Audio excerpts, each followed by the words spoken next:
Hello everyone, it's Michelle Lloyd here, founder of United Art Space. How are you all? I'm back because it is Your Art Matters week. I forgot what I'd called it for a minute there. And I have guests joining me every day this week to share journeys and stories about why art matters and to help inspire you all to be the artist you're meant to be and you know, make art and just love it and enjoy it. And today I'm joined with Paul Trussell, who's one of my members over in the hub. So thank you for joining, Paul. You're welcome. You're welcome.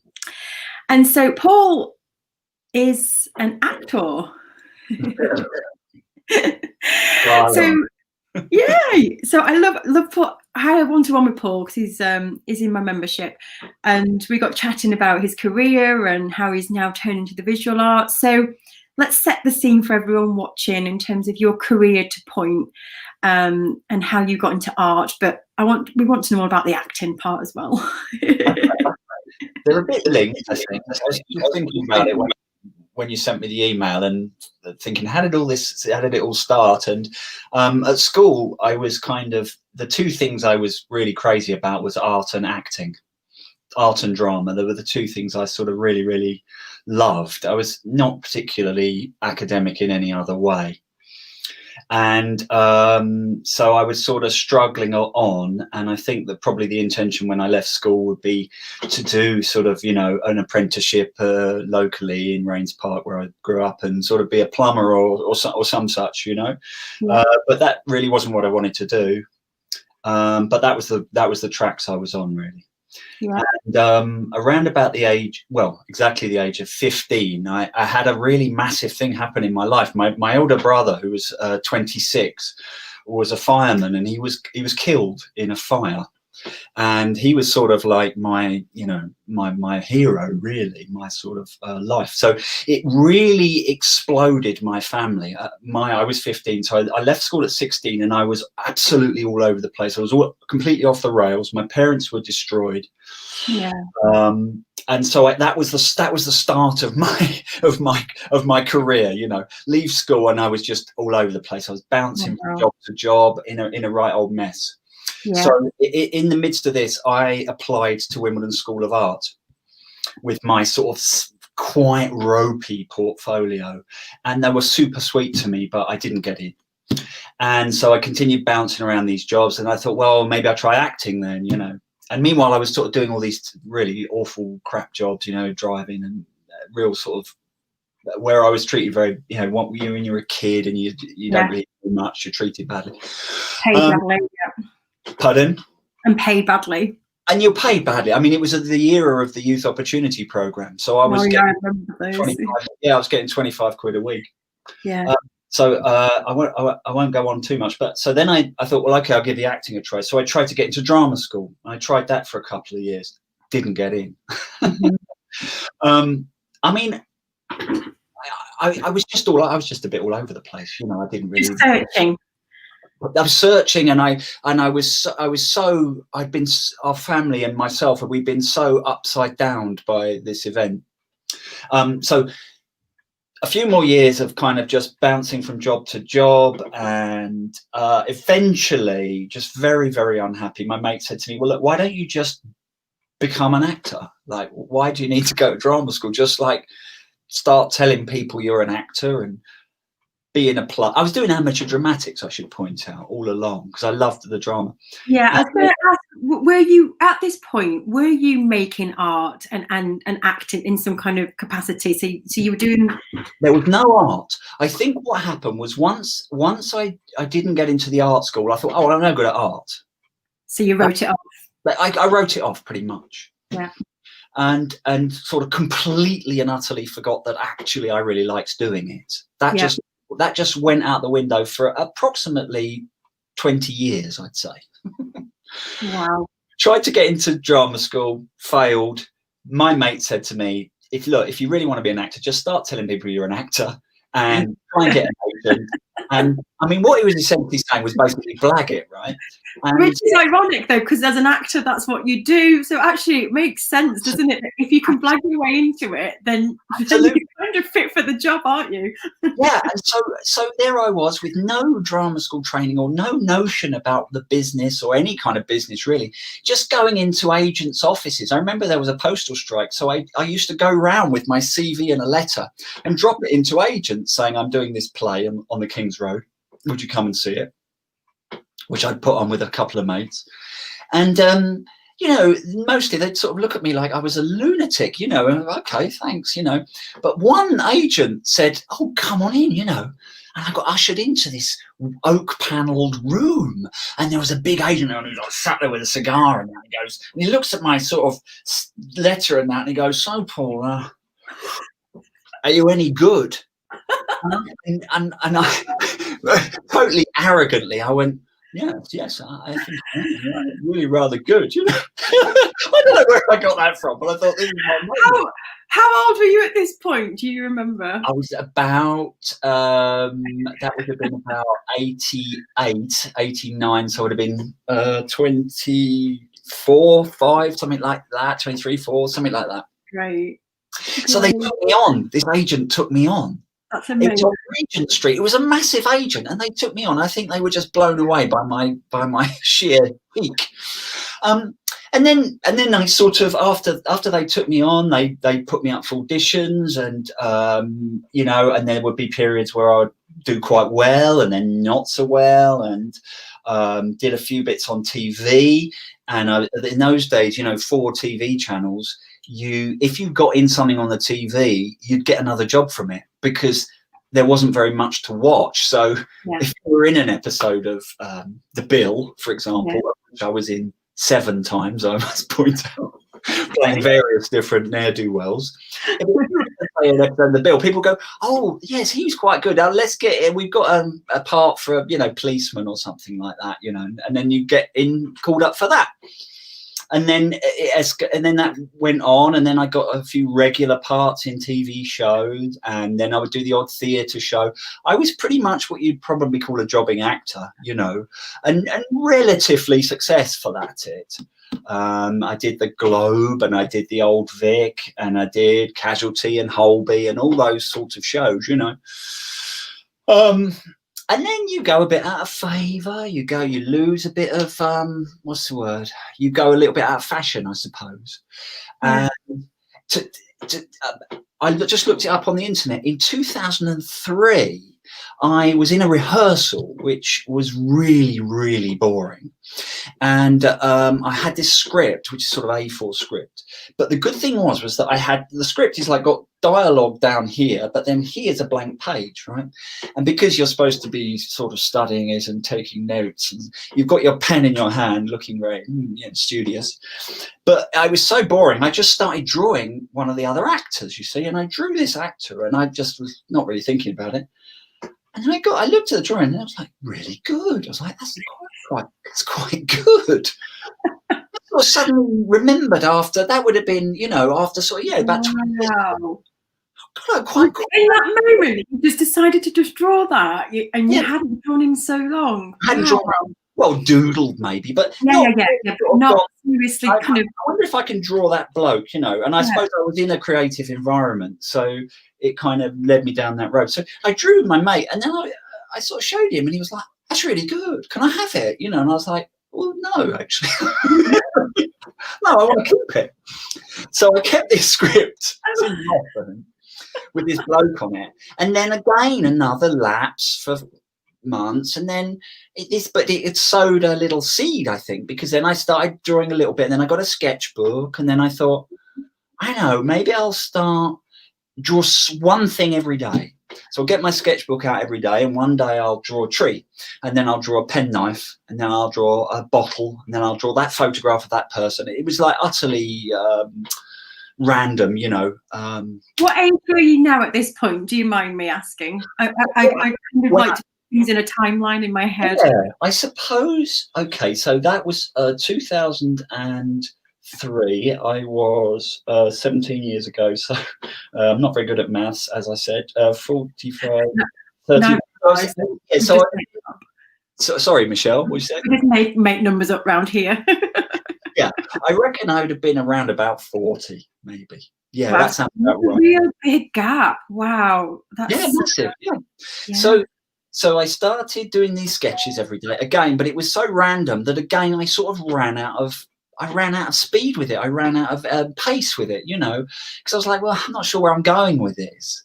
And then then there was another gap, and then maybe 10 years ago, I can't quite think. I might come back to me, but I was skint. I had no money, and I thought, I wonder if I can paint people's dogs. I'll get some paints and paint my dog, and yeah, it's not bad. Then I'll go, oh, look at photographs on Battersea Dogs Home and paint those dogs, just to get practice. And I was like, oh, I'll pop one on Facebook, and eventually a mate of mine said, I want to pay you to paint my cat. That was my first ever commission, and I was like, really? And he said, yeah. And I said, oh, how much? He said, how much would you charge? And I was like, oh God. I said like 50 quid. And he's like, no, that's too little. It's way too little. You should charge 100. I was like, okay, I'll charge 100, That's everyone's first dream client. Isn't it? I know, but he was a friend of mine. So I did this cat, and I have to say it was a really good cat. It was a cat that he sort of had on loan. It's a bizarre story, but he had this cat on loan, and he fell in love with it, and then the owner wanted it back, and he was so torn up. He wanted this painting of it, you see. Anyway, so he got the painting of the cat and really loved it. And then I started I put that on Facebook and what have you, and then sort of saying, I do commissions, everyone. And then I started getting a few commissions, cats, dogs, occasional not babies, like children, yeah, and what have you. And then, so I was doing that for a few years, and then I started to feel like what I really want to do is be creative. And it didn't feel like what I was doing, even with painting dogs and cats, which was fun, wasn't really creative. It wasn't creating. And then I suppose I kind of came to the notion that, being an actor is not always particularly creative. I mean, you've got these big spells where you're doing nothing. And then the joy of joys, you get a job. And then, oh my God, you totally don't see what the project is really about. You don't mesh with it. You've got to do what they tell you to do. And so you have fun, because being in plays is fun and you're with nice people. But it's in my experience, quite rarely do you scratch your creative itch, Yeah. Yeah. So then I started thinking, I know what I need. I need to find my voice. This would have been, I don't know, 7 or 8 years ago, I suppose. Yeah. So then I started looking at art quite a lot, going to a lot of galleries, looking at a lot of stuff on Instagram and Facebook, and oh, that's nice. Oh my God, that's wonderful. That person has found their voice. I'm like, how do they find their voice? It seemed impossible. It seemed impenetrable to find your voice, Yeah. Where do you start? Because, I draw a cup, and it looks like the cup, but anybody could have done it, So then started my journey, and I'm, to this day, I'm still searching for my voice. Perhaps you never stop, but to this day, I'm still kind of drawing and painting. I've tried to narrow it down. My practice these days is rooted in life classes. So I go to life classes, I paint nudie people, and sometimes I paint them, draw them very, very quickly in 30 seconds, and sometimes much longer, half an hour. And then but I do a lot of them, and then the ones that I like, that I develop into that type of thing behind me. Yeah. But then also I see characters in my mind's eye, and I've taken to drawing those in my sketchbook, and the notion is to develop those. So I'm at the moment, that's what I'm trying to kind of, I hate the word limit it to, but because there's tons I want to do, but you said it when you said, you know, are you starting a shop that sells stationery or a shop that sells wedding dresses? You know, you've got to, at some point, choose one. Doesn't mean you can't open a stationer's down the line. Yeah. But for now, that's what I'm trying to do. I'm trying to find what my shop sells, really. Yeah, it's brilliant. Everyone is commenting, just saying they could listen to you all day long. Ryan says, no art, art or no art, I could listen to Paul for ages. And then someone thank you. saying, what an interesting and engaging person you are, Paul. Lots of people saying that they watch the programmes that you're in as well.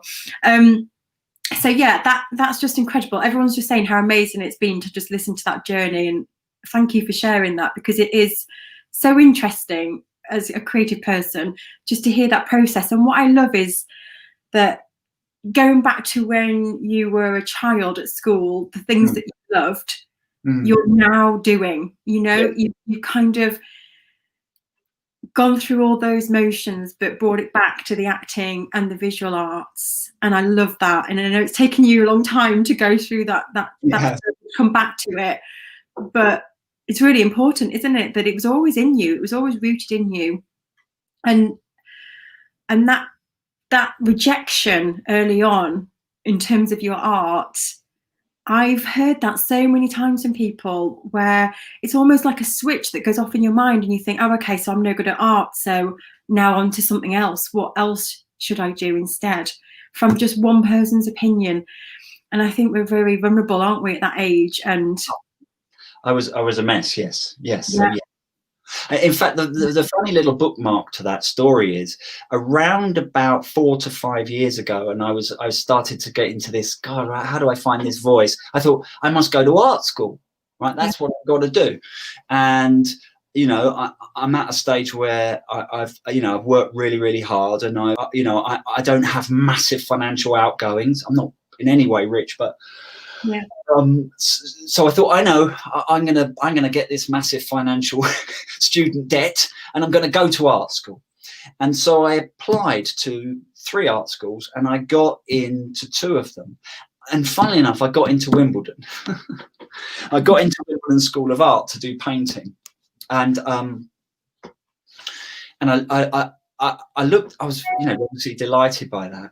But I looked into it, and just sort of harnessing myself with that kind of debt at 55. I know people say it's not a debt, it's but it is really. That's how I saw it.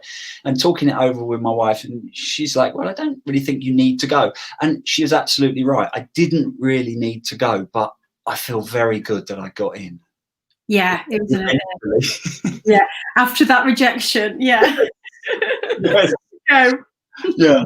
I mean, it was a different person. Yeah, it was a different person, because he's probably long gone now. But it was so nice. And actually, that was an interesting process. And in fact, sometimes I see on the hub people say, "Oh, well, maybe I need to go to art school."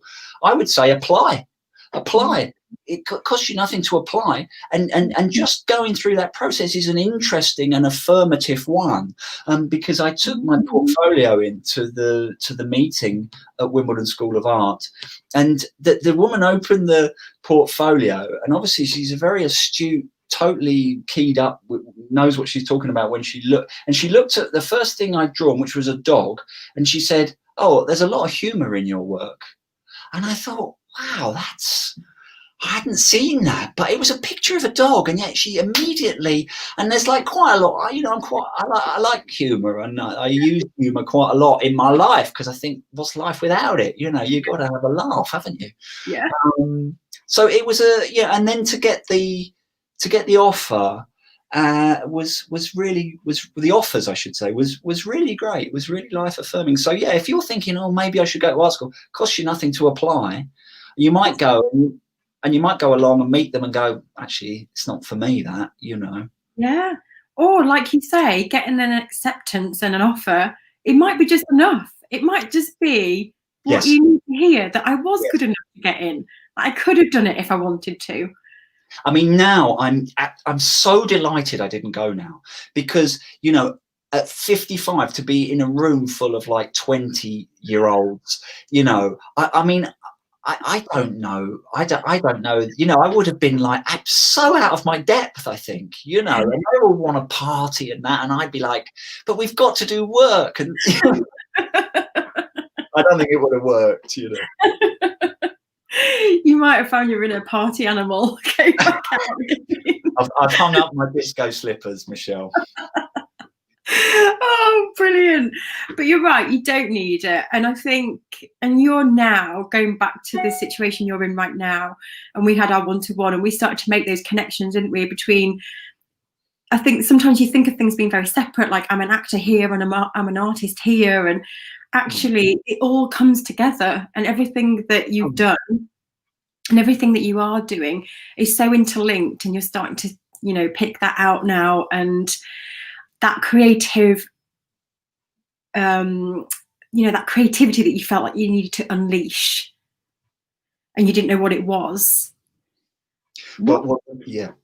I mean, I refer back to when I was, you know, I've suffered with a ton of depression over in my life, and now I'm sort of much more level, which I'm very grateful for. But you know, I look back and I think to myself, when I first started acting and making art, I was content and happy, and then I kind of got sidetracked in like this into sort of trying to have an actor career, where you get away from the essence of the creativity and the making, you know what I mean? So kind of like, so then you think, oh God, I'm not very happy. Maybe it's because, oh, I know, I need a bigger part in a TV show. And then you get on that merry-go-round and you find yourself very unhappy, you know. If you want to call yourself an artist, make art. Simple as that. Make art all the time. You know, that's the key. Get up, have a sketchbook and make art. And I find, like, I know I've segued there a bit, but I find I draw the same thing. I draw people all the time in my sketchbook, so I don't have to think about what I'm drawing. I just pick it up, and that's what I'm going to draw. And if I want to draw something else, I can. But anyway, so to talk about the hub, anyway, so that kind of came. So I did your summer course. And immediately, I mean, the things you were saying just totally spoke to me, you know. And then I started doing the work that you put on, which is a sort of slightly abbreviated version of the 7 keys. And suddenly I was like madly creating work. I was like, this is mad. It's pouring out of me. I can't stop making work. I must do another drawing. Let's paint something. Let's do some printing. I couldn't get out of it, you know, and I thought there's something in this, you know. And so then I thought, you know, he said, you know, become a professional artist. And I was like, I'd sort of seen myself as a bit of a dabbler up until then. So I thought, you know, maybe it's time. Maybe the time has come now to go, no, come on, let's take this let's take myself seriously. You know, let's take this talent that I have, what there is of it, and myself seriously, and give it a go. Let's believe in it, you know. And I think probably that's maybe I was attracted to your belief as well. And as you know, because we had a laugh about it the other day, I was like, I was worried that you were going to say, well, the way to make money as an artist is find out what everyone wants a picture of and draw pictures of that, you know. And I was like, back to front, and you're completely the opposite. You're totally about finding your voice. I mean, that's absolutely what your practice, your hub practice, is rooted in. So you know, I'm just flying along. My trouble now is finding the time to do the hub, because I'm really making like a lot of art.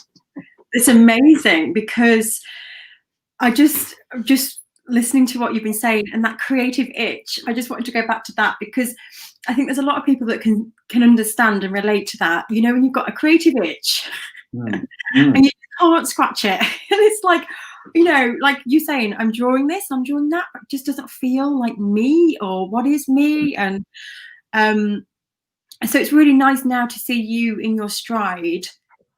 Kind of, you've got to the itch, I feel. It's like, yes, this is it. I'm approaching the itch for sure. And I just wanted to step back a little bit to see if there's any advice in this for other people in terms of that frustration that you felt around, I need to unleash this, but I don't know how, I don't know where to start, to now you're in this zone of work pouring out of you and really starting to feel like there's more depth to it, is what I'm starting to understand as well. And it's really coming from a place of the way you feel your experiences, and the whole of your career and everything that you've done is kind of pouring into your work right now, I feel. And do you think, is there any advice that you could give to anyone else who maybe wants to be at this point that you're at? Is there something that changed for you, or something that helped you get to this point? Is there something? Well, I think that feeling I had of that this amazing artist that I love has a voice and I have no voice and I can see no bridge is not uncommon. I mean, there's a playwright that I absolutely adore called Harold Pinter. He's dead now, but he wrote a lot of plays, and he once said that he didn't know how he wrote any of his plays, but they came about. So I suppose, what does that tell me? It is a bit of an act of faith. You have to believe that you will find that place. Yeah. And I think that what was important for me as well was round about 2 years ago, I got into Nichiren Buddhism. So I chant twice a day, and it's a very low impact sort of religion. You might even call it a philosophy, really. But it's very much about having a faith and a confidence in yourself first, and working on that, and because for many years I think that I wanted to be in a play because I wanted someone to tell me I was good, and to praise me, because I didn't feel very good in myself. Yeah. And I think that I was making art for the same reason as well, and still do a little bit. I mean, let's be honest, it's nice if you draw a picture and you put it on Instagram and people go, this is great. I'm not saying it isn't. Yeah. But if that's too much the reason you're making it, I think you'll run out of steam, So I think I don't want to get too deep on you, but I think that that's why I think people say in your hub, stuff comes up. Of course it does, because it's not easy. You got to look at yourself and say, and try. It's quite hard to explain. You've got to try and have some faith in yourself, and try and have some belief in yourself, even though you go, well, I made this mistake and I went wrong here and I blew this, well, you need to forgive yourself. And you go, well, what if I make mistakes in the future? You will. And that's okay. If you're making mistakes, see it like, that's good. You're on the right track if you're making mistakes. Yeah. If you're not making any mistakes, you're just boring. You're just doing the same old thing, Yeah. So love, I suppose. Love yourself, forgive yourself, and forgive yourself for what I don't, it's easy to have regrets, isn't it? And stuff, but you got to try, and all you've got is now. I mean, it sounds like a cheap one of those memes, tomorrow is the first day of the rest of your life, but, which make me cringe. But it's true. It's true, and because I get obsessed about acting. I love it, and I get obsessed with art, and I love it. But what I try and do is I go, well, first of all, I've got to be okay, because if I'm not okay, then the work won't. I won't be doing the right type of work. So you need to work on yourself, I think, and I think that's what puts people off. Perhaps that's what makes people go, oh no, hold on, this is a bit painful. I'm going to have to change here. It's easier to stay in my comfort zone and hide away from this than face it. And I like this. I like what you've just said, actually, because going back to when you started out in acting, and you said you blagged it, I kind of now see that as actually you were just believing in yourself, weren't you? It was just you know, it was a kind of, all right, we could say it's a form of blagging, but you did just get out there, and it was almost like what you're just saying now. You believed in yourself, and you got out there and you put yourself out there, even though you didn't have the qualifications, even though you hadn't got the big title yet. You were an actor. Yep. You were going out there saying, here I am here, you can come and see me here. And it was that one person that saw something in you that went, Yes. yeah, you've got it. And so that's a great lesson for all of us. Isn't it? Yeah, I mean, to be honest with you, at the time, I didn't really think I was blagging it, because I thought I was such a great actor. If I'm honest, that's what I used to think, you know, because I was very arrogant, and then it took me a few years to realise that maybe I wasn't quite as good as I thought I was. But it got me a bit of a way, that, you know. I'm sure you were. There's lots of people here saying that, yeah, they've tuned into things that you were in, and I'm sure, you know, you can. I think when you blag and you're rubbish, you can only get so far, and you wouldn't have got as far as you did. So, well, it wasn't actually until I did a play about 7 years ago, and I was working with this actor, and he was a bit. What do we say in our profession? He was a bit tricky, and he said, "So how did you get into it then?" And I sort of roughly told him an abbreviated version of what I told you, and he went, "Oh, right, so you've just been blagging it ever since, have you?" And I was really offended, you know. I was like, "Oh, how dare you!" But then it really stuck with me, and I was like, "Yeah, I suppose he's right." Brilliant. I love it. So we're going to wrap up now. We could keep talking all day long. Everyone's saying how lovely it is to listen, and Kate said I could listen back to this interview every day and evermore. So I just quickly wanted to touch, before we go and we wrap up, on looking at you right now. I know people probably think that you're super confident and, you know, you've got it all figured out.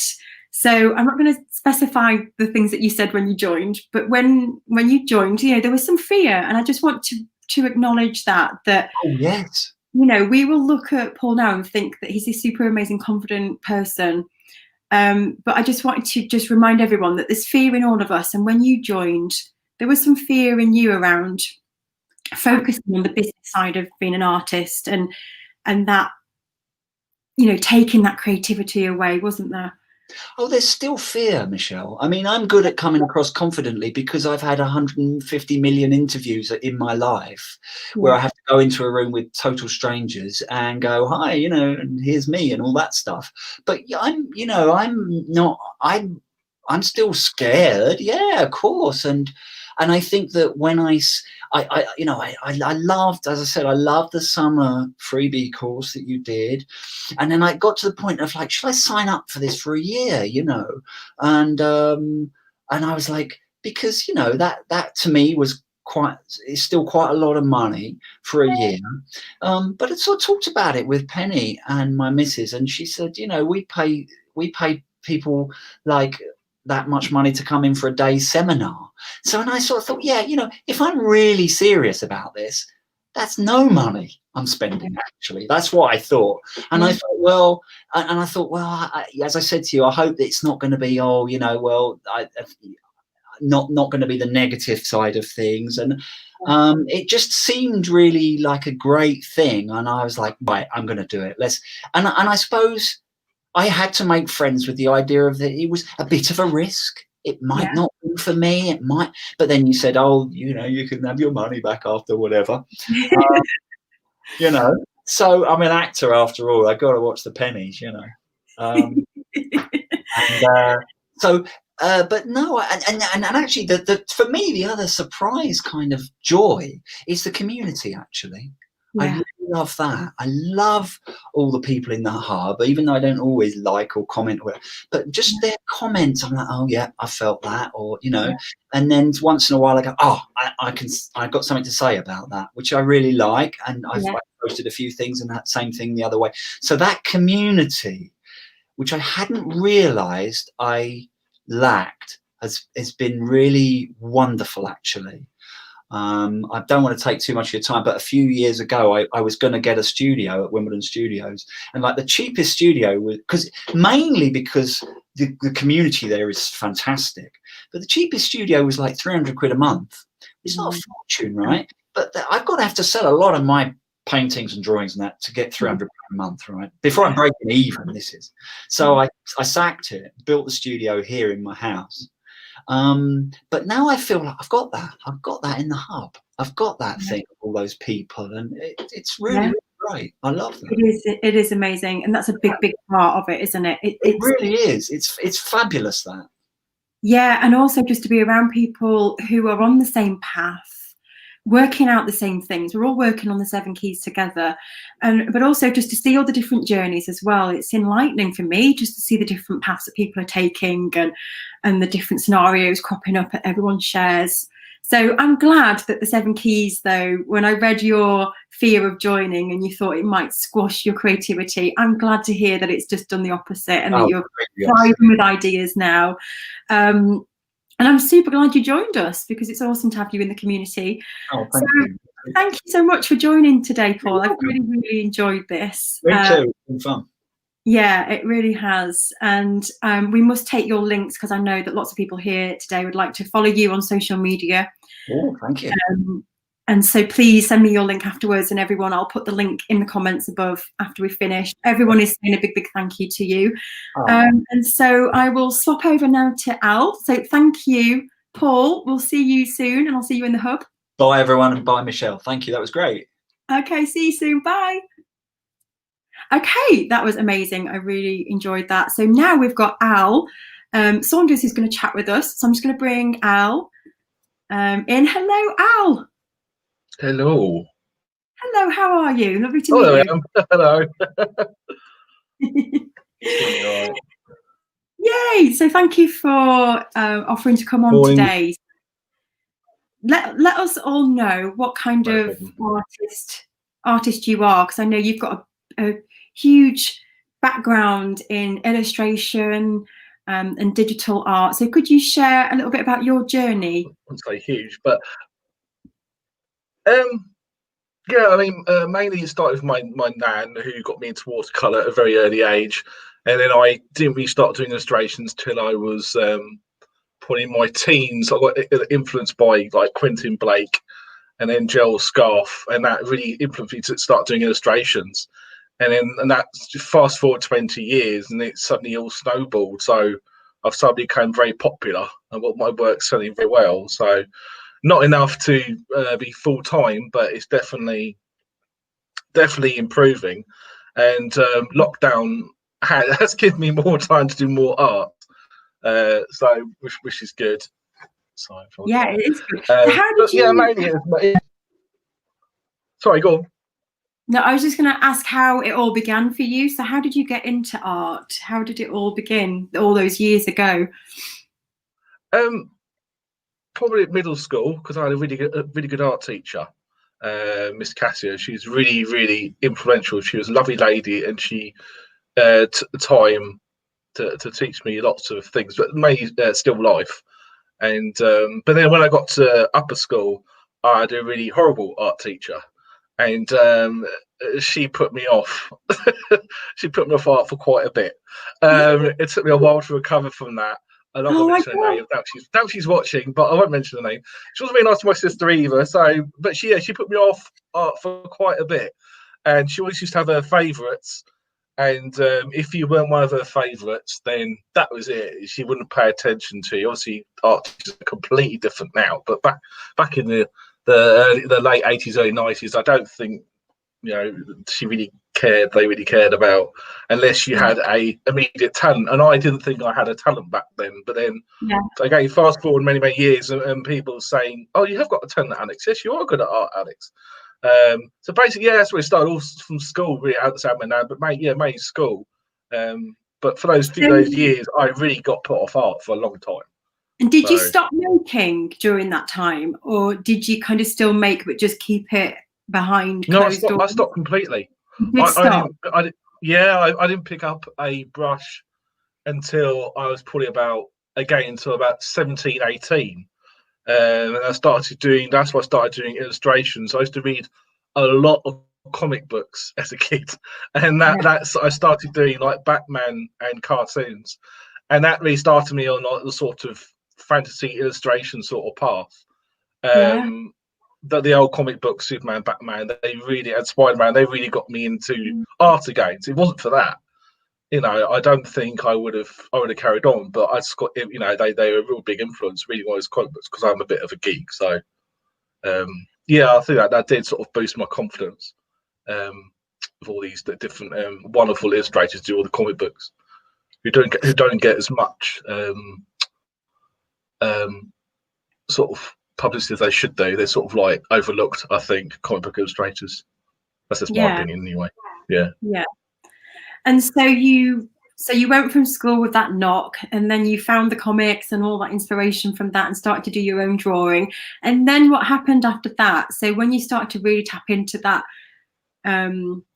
you know, the type of illustration work that you were doing, what kind of work did you go into after that? Was it aligned with... Again, yeah, for some reason it sort of sticks with me. I do a lot of stuff is from my imagination. My mum always says to be proud of me. A lot of it comes from my imagination. I do a lot of fantasy stuff like goblins and wizards and stuff like that. And also I fell into steampunk, which is a genre, and I started doing some little steampunk drawings recently. But anyway, yeah, it's mainly fantasy that I do a lot of, and that it all comes from imagination. There's not much stuff I copy. It's all straight from my imagination. It's all 100% original. I don't know where it comes in my imagination, but again, probably reading all the comic books and all the films I used to watch as a kid, like Dark Crystal and Neverending Story. I think because I used to watch a lot of fantasy and still watch a lot of fantasy, it heavily influences my illustrations. It just seems to be a resource that can't be stopped. I'm tapping it permanently. You know, I'm always sketching weird and wonderful creatures, and people seem to like it. So, you know, I think it's right though. Like as an artist, especially as we mature, you know, I think as a mature artist, you've kind of got all those years of the things that you've seen, the experiences that you've had, but all the visual stimulus as well, which has gone in somewhere. Like Paul was saying about his acting, you know, that's all feeding in now through his many years of being in front of people, and so you'll be the same. And it's kind of like developing your own language, and you've got your own bank of you know, symbols and characters and things like that have come from all those years of seeing. And I love that about artists. I just think that's what makes us all so individual, because I kind of like imagine the brain as having this kind of storage bank of marks and colours that we've used before. It's immense. I can't turn it off. it's always there. My mum, she's a watercolourist, and she's a very good watercolourist, and she mainly does flora and fauna. That's a mouthful. And she always says to me that she's jealous that she hasn't got the imagination that I've got, because I don't know, it just comes. I just draw it, I get an idea in my head, and I have to get it out. I have to get my sketch pad out, and I go through so many sketch pads, and I just sketch it. I have to, it just disappear. So if I get an idea and a random something, a fairy or something, I don't know, anything random, I have to sketch it. Otherwise, it disappears. But yeah, a lot of people say, "Oh, where'd you get your ideas from?" I said, well, I don't know. It's in my deep dark imagination. That's where it comes from.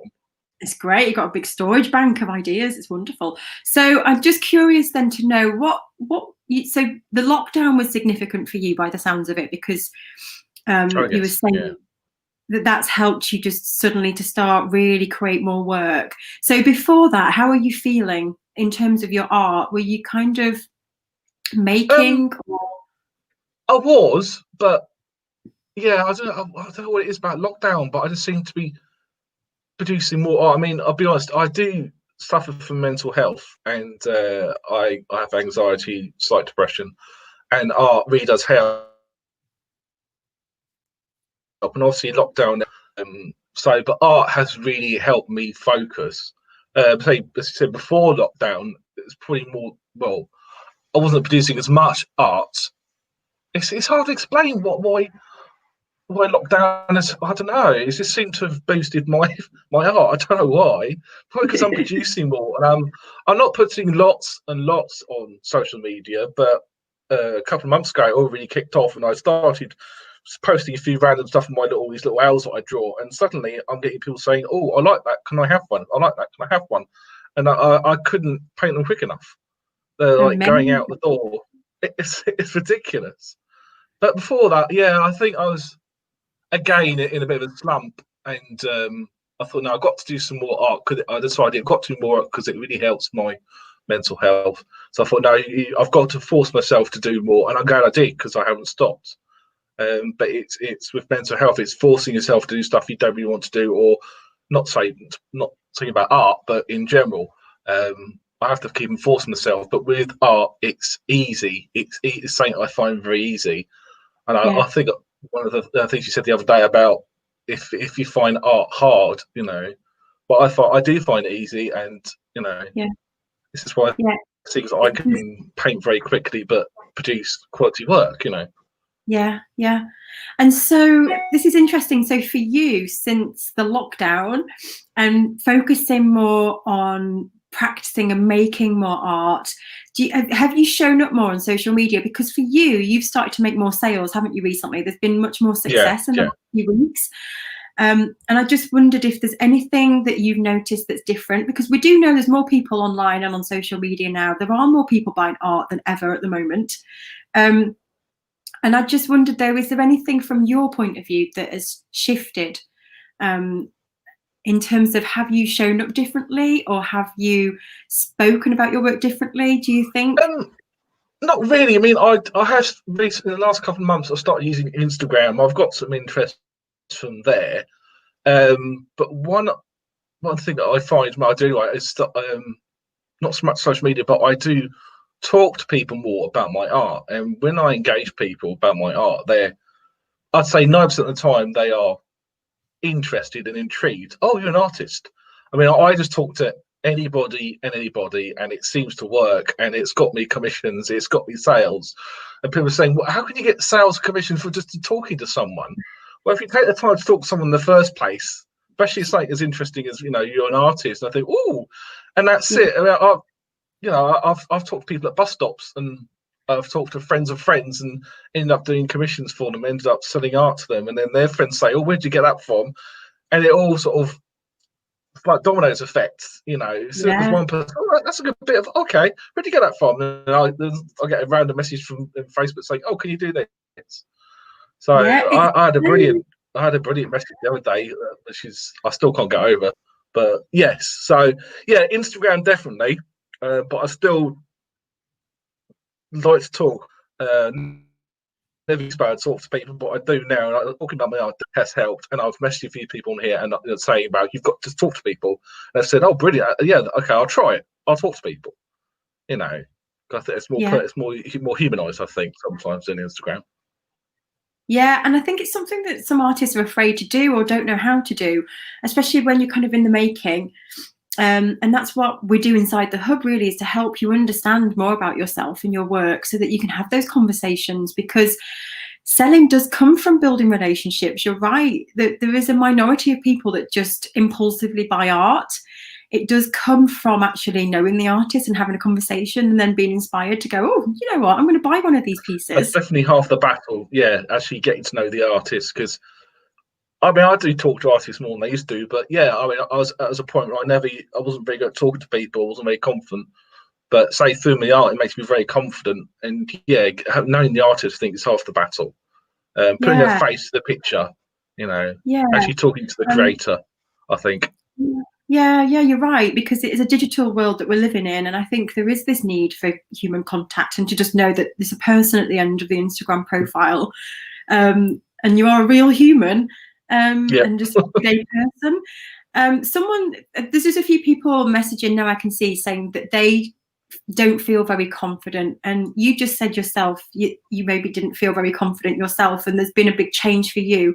So thinking back to you not being very confident and talking about your work, to the person that you are now, where you can just go to a bus stop and just chat to someone. I don't personally hang by bus stops waiting for someone to come along and say, "Hi, you want to talk about my art?" No, it's not just bus stops. That's the first thing that popped into my head, Michelle. It's not easy talking to art, talking about your art, but as I say, wind back. I do a lot of winding back. Wind back, probably like 15 years ago, and I was I was a bit recluse, but I then joined Young Farmers and gave me a lot of confidence base. But say approaching people to talk about your art, I mean, I like people from all walks of life, and because I've worked in so many different places where I've met people from different walks of life, I think it's given me the confidence. So Yeah.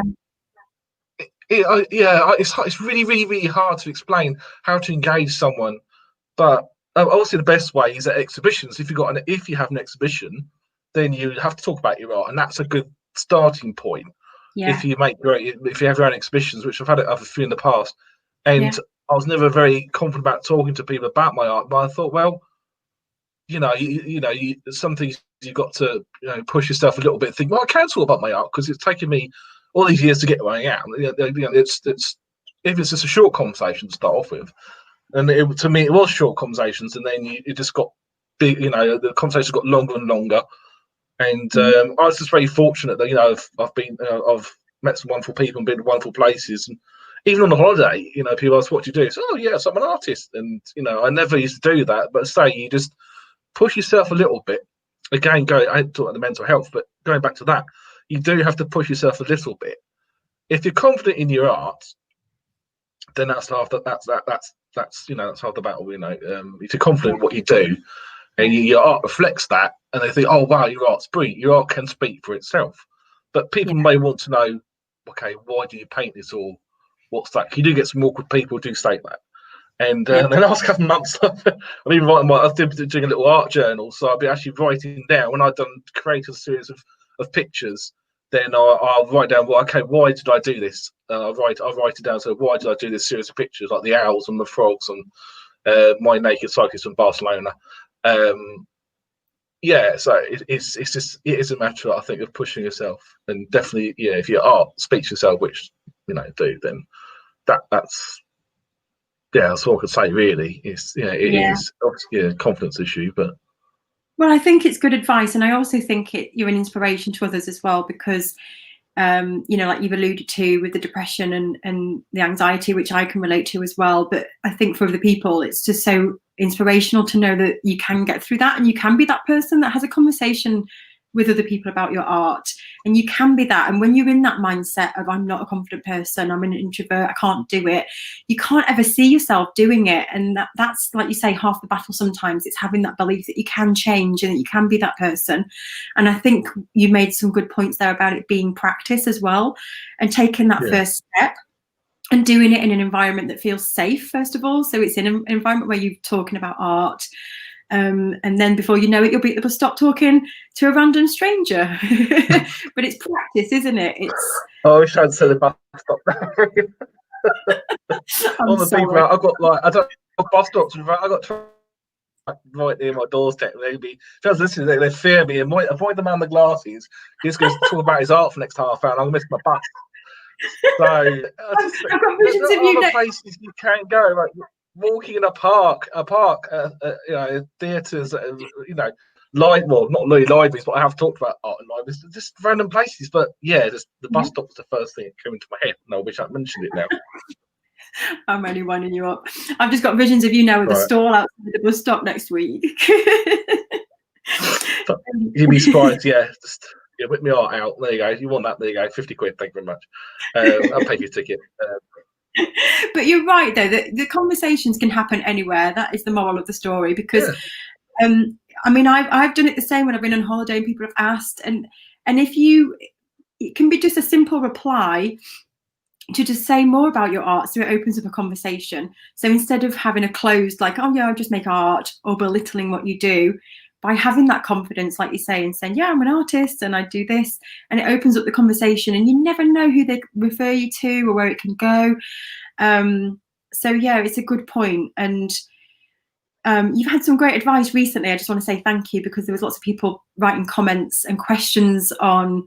We put a I'm not reading the comments in case there's people I know on there. I'm purposely focusing. focusing on yourself and not what people are writing. Not being rude, but I know some of my friends might be on there. I don't like their post. So they're lovely people, but I don't. I should know, because I actually, unlike like Paul, I've done acting as well, mainly amateur dramatics, and I also belong to an operatic society as well. I've been singing opera for about 25 years, so obviously that's a confidence build. But yeah, a lot of the people might be online, might be the people that I know. So I don't know what they're going to post about me, but as long as it's all good. No, okay.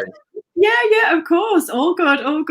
But it was more about because you were very generously replying to people's comments. And yes. And I just wanted to say thank you for that, because it was really useful. No, I haven't done that. I've never really done that before, but I thought, well, I have encouraged. I've been encouraging my my mate's wife. She's taken up art recently. I've been encouraging her, and my best mate's daughter. She's a very good artist, and I've been encouraging her. So between those two, and obviously in the art space, I've last couple of months I find myself doing that. But I like doing that. I like sharing whatever I've achieved, what I've done. I like to share what I've done, so I can give people the confidence to do the same. Because I want people to have, it's a little bit, even just a little bit of success. I want them to have that. I want them to have that feeling that I get when I sell a picture or get a commission. It's only fair, I like to share my knowledge, you know.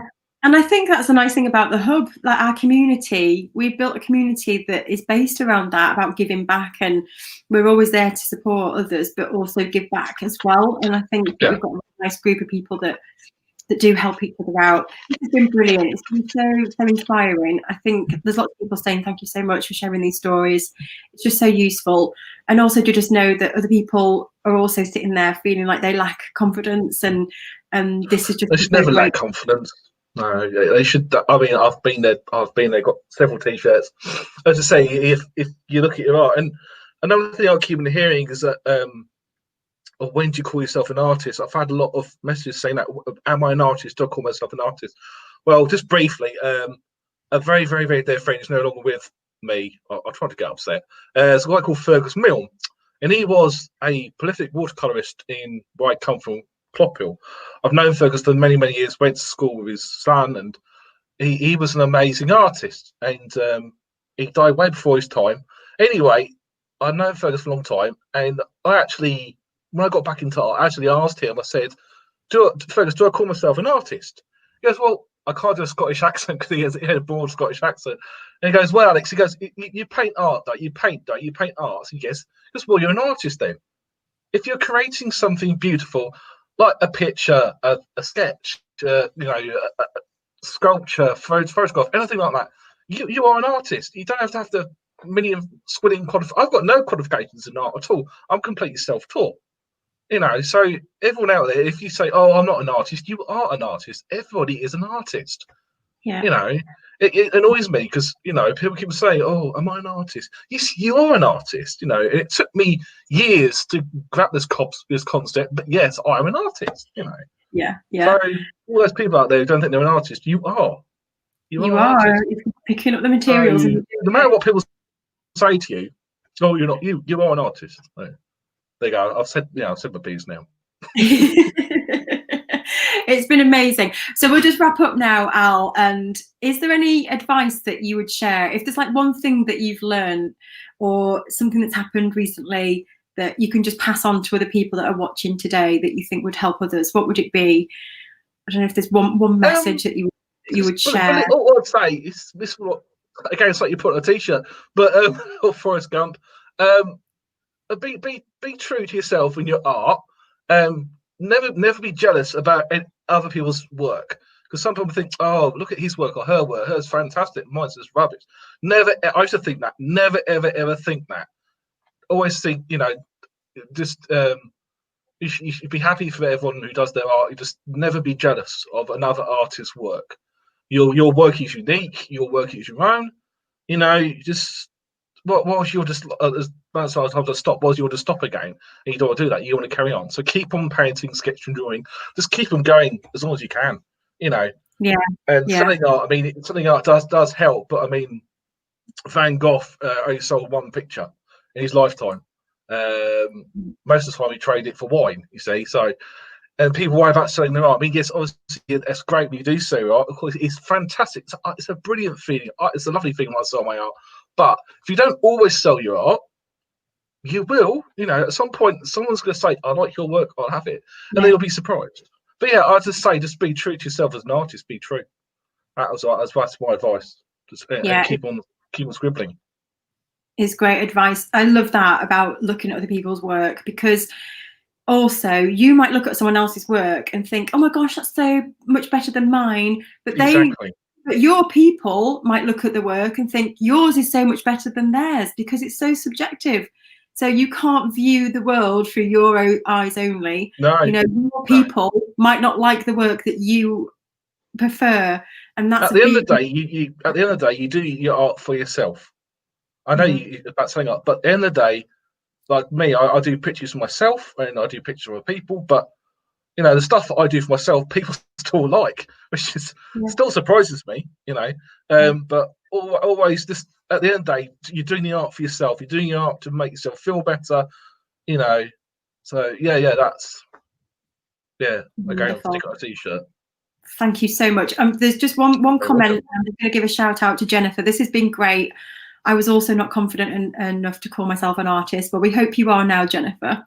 Everyone's saying a big, massive thank you. I realised today as well, lots of people are curious about your work. I am, and I'm curious to see Paul's work too. So we'll need to make sure we share your links so that people can go and follow you. And we're just curious to see what kind of work that you're making. So we'll do that. Thank you so much, Al. Always making. Thank you, Michelle. Thank you very much for being here today. It's been really, really helpful for me and for everyone else tuning in. So, and I'll see you over in the hub, no doubt. Have a lovely day. And see you. Take care. Take care. Bye-bye.